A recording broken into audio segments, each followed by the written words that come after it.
Hola, ¿qué tal, queridos suscriptores? Os presento este nuevo curso destinado al aprendizaje y la formación técnica relacionada con los grupos de presión de agua para abastecer a las distintas necesidades de viviendas, edificios, riegos, instalaciones contra incendios, etc., de acuerdo a la normativa vigente. En este curso se darán a conocer las distintas partes, tanto eléctricas como hidráulicas, de las cuales se compone un grupo de presión, detallando su funcionamiento y su finalidad dentro de la instalación. Así que, si no quieres perderte detalle, suscríbete y no te lo pierdas. ¡Comenzamos!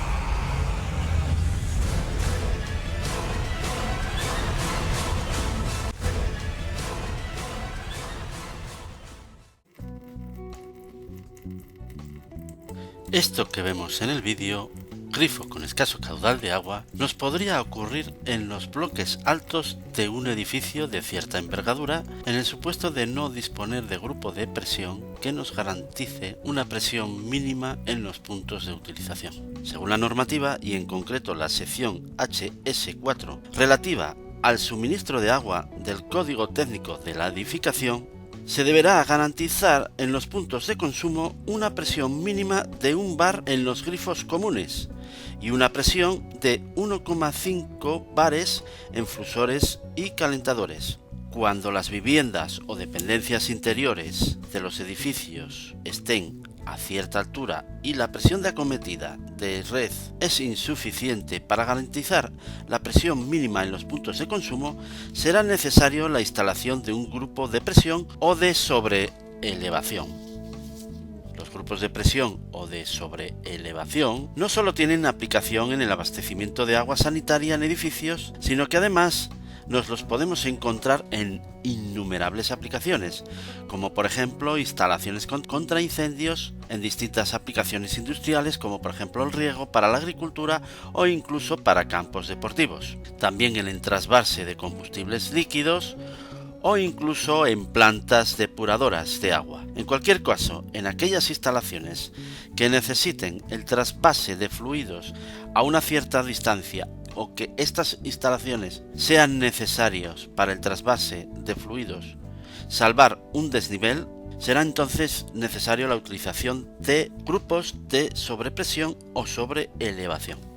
Así pues, y centrándonos en instalaciones de abastecimiento de agua sanitaria en edificios de cierta envergadura, después de la acometida tendremos que intercalar un grupo de presión entre esta y los bloques altos. Pero ojo, y en base a la normativa vigente HS4 del Código Técnico de la Edificación, la presión máxima en los puntos de consumo no deberá exceder de 5 bares. Así pues, en los bloques bajos de los edificios deberá instalarse reductores de presión, quedando los bloques intermedios sin ningún tipo de complemento cuya función sea o bien reducir la presión o bien aumentarla.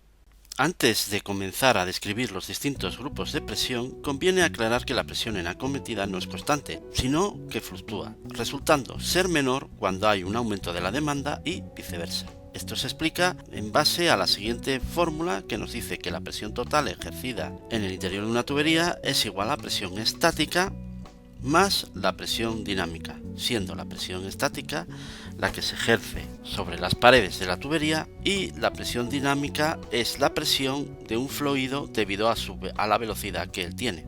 La presión estática y la presión dinámica pueden variar, pero manteniendo constante la presión total. Si la demanda aumenta, esto es, si aumenta el caudal, la velocidad del agua por el interior aumenta y por tanto aumenta la presión dinámica. Si la presión dinámica aumenta, la presión estática disminuye, manteniendo constante la presión total.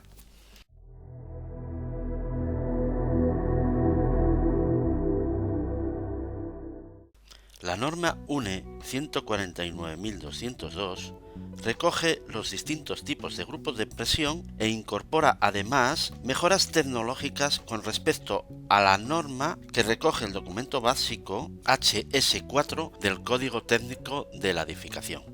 Quedarán excluidos de la norma los edificios con caudales menores a 1 litro por segundo, como en el caso de viviendas unifamiliares o viviendas residenciales pero con pocos usuarios. Según la norma UNE, la configuración del grupo de presión podrá ser de alguna de las siguientes formas. Alimentación indirecta mediante depósitos auxiliares atmosféricos. Las bombas se alimentarán desde uno o varios depósitos auxiliares de tipo atmosférico. El grupo dispondrá además de bombas, que como mínimo serán 2, y que funcionarán en alternancia de forma que el número de horas de funcionamiento de cada bomba sea idéntico. Estas bombas dispondrán además de los accesorios y valvulería correspondiente como antirretornos y llaves que permitan el mantenimiento de las mismas y garanticen funcionamiento correcto de las bombas.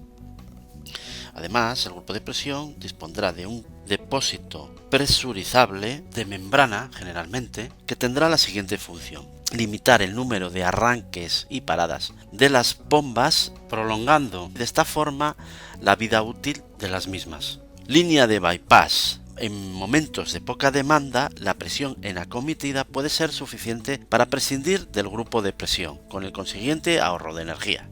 Una válvula de seguridad o de alivio frente a presiones excesivas y llaves de sectorización, antirretornos y valvulería diversa, así como una llave de paso con grifo para vaciados, que permitirá realizar mantenimientos diversos o reparaciones. Grupos de presión con alimentación directas. En este caso, las bombas se alimentarán directamente desde la tubería conectada a la red de suministro, acometida, y sin la intervención de depósitos auxiliares abiertos o atmosféricos, lo cual obligará a instalar un dispositivo de protección contra el funcionamiento en seco para evitar el gripado de las bombas. Este dispositivo puede ser bien un fluxostato, una sonda de presión o presostato. Con este tipo de alimentación se reduce la potencia eléctrica demandada por el grupo de elevación, ya que la presión de aspiración de las bombas es la presión presente en la red y no la presión atmosférica. Y en base a la fórmula que nos permite calcular la potencia hidráulica de la bomba, como se puede ver, al disminuir el factor altura manométrica, necesitaremos una menor potencia de bombeo. El grupo compondrá además un depósito hidroneumático cuya función será la misma que en el caso anterior: evitar un mayor número de arranques y paradas de las bombas, que permitirá alargar y prolongar la vida útil de las mismas. Dispondremos de una válvula de seguridad en la línea de aspiración y una válvula de seguridad en la línea de impulsión, de tarados diferentes debido a que trabajarán a presiones diferentes. Y además el grupo lo completará valvulería y una llave de paso con grifo de vaciado. Alimentación mediante depósitos auxiliares. La alimentación se realizará mediante uno o varios depósitos auxiliares de membrana o presurizables situados en el lado de aspiración, cuya función es la de disponer de un mayor volumen de agua de reserva. Al igual que los tipos de grupos de presión anteriores, la instalación se completará con un depósito de presión con membrana en la impulsión y su correspondiente válvula de seguridad. El grupo de presión dispondrá además de sus correspondientes llaves, antirretornos y demás valvulería. Todos los grupos dispondrán de su correspondiente cuadro de maniobra con la correspondiente IP, índice de protección, adaptada a estos casos.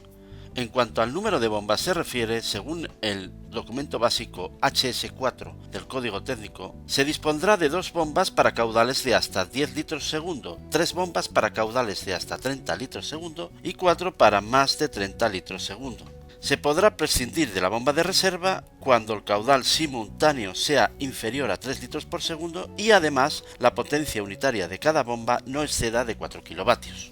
Las bombas empleadas en los grupos podrán ser de velocidad fija, estas habitualmente utilizadas con depósitos de membrana y presostatos, bombas de velocidad variable con un variador de frecuencia único o bombas con un variador de frecuencia por bomba. Este último, aunque más caro, es el que mejor adapta la potencia hidráulica a la demanda variable del caudal, con el consiguiente ahorro de energía. Eso es todo por hoy. De aquí en adelante subiré más vídeos relacionados con las instalaciones hidráulicas de abastecimiento de agua sanitaria, de acuerdo a la normativa vigente. Así que suscríbanse a mi canal y no se lo pierdan. Hasta luego. Hola amiguitos. suscríbete a mi canal de mi papá que es muy chúper. Suscríbete al canal de mi papá, por favor, que tiene muchos vídeos aquí preparados. Bye bye.